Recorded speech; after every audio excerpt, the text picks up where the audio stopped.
தீர்வுக்கான நகர்வை நோக்கி தான் தளபதி இப்போ ஒரு விஷயத்தை மேற்கொள்றாரு. அதற்கான என்னன்றது உங்களுக்கு தெரிஞ்சிடும். கரெக்ட், நீங்க சொல்ற எல்லாமே நான் ஏத்துக்கிறேன். அதாவது நீங்க சொல்றது நான் குடும்பத்திற்கு என்ன செய்ய போறாரு, அந்த குடும்பத்தை எப்ப பாக்குறாரு, அதுக்கப்புறம் இந்த மாதிரி ஆணவ படுகொலைகளை எவ்வளவு பெரிய இஷ்யூவா மாத்தி கொண்டு வர போறாரு, யாரெல்லாம் அன்னைக்கு மேடை ஏத்த போறாரு நீங்க பாப்பீங்க. இல்ல சார், சூசகமா தொடர்ச்சியா ஓபனாவே சூசகமா சொல்லிட்டேன் சார். விஜய் சாதி வாக்கு முக்கியம்னு நினைக்கிறாரு. அவரும் இந்த நார்மல் கட்சிகள் மாதிரி தான் பிஹேவ் பண்றாரு.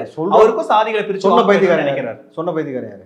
சமூக வலைதளங்கள்ல தொடர்ச்சியா மீம்களை போட்டு மீம் போறவனாவது ஒரு தலைவராக இருந்து அல்லது ஒரு கட்சியோட முக்கிய ரெப்ரசன்டேட்டிவ் வந்து இதை சொல்லிருக்கான ஒரு ஆள சொல்லுங்க பாப்போம். சார் அவர் மேல அந்த விமர்சனம் இருக்கு சார். சொன்னது யார்? அந்த விமர்சனம் சொன்னது யார்? சமூக வலைதளங்கள்ல அந்த விமர்சனம் அவர் மேல சமூகத்தை கவனிக்கிறவங்க அந்த விமர்சனத்தை வச்சுட்டாங்க சார் அவர் மேல.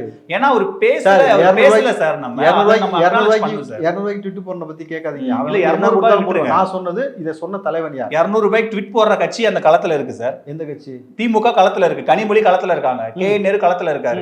எதுக்கு அடக்கம் செய்யப்படுற வரைக்கும் தடுக்க துப்பு இல்ல. சம்பவம் நடந்து ஒரு களத்துல நீங்க அதை பத்தி பேசாம என்ன பத்தி பேசுறீங்க? நீங்க உனக்கு துப்புள்ள தடுக்க, அதனால நீ போய் குத்த வச்சு உட்கார்ந்துருக்க. புரியுதுங்களா? மாணவர்களின் சிந்தனைகளை வடிவமைக்க SNS இன்ஸ்டிடியூஷன், மாணவர்களின் தனித்திறமைகளை மேம்படுத்த SNS இன்ஸ்டிடியூஷன், மாணவர்களின் சாதனைகளை போற்றும் SNS இன்ஸ்டிடியூஷன் கோவை.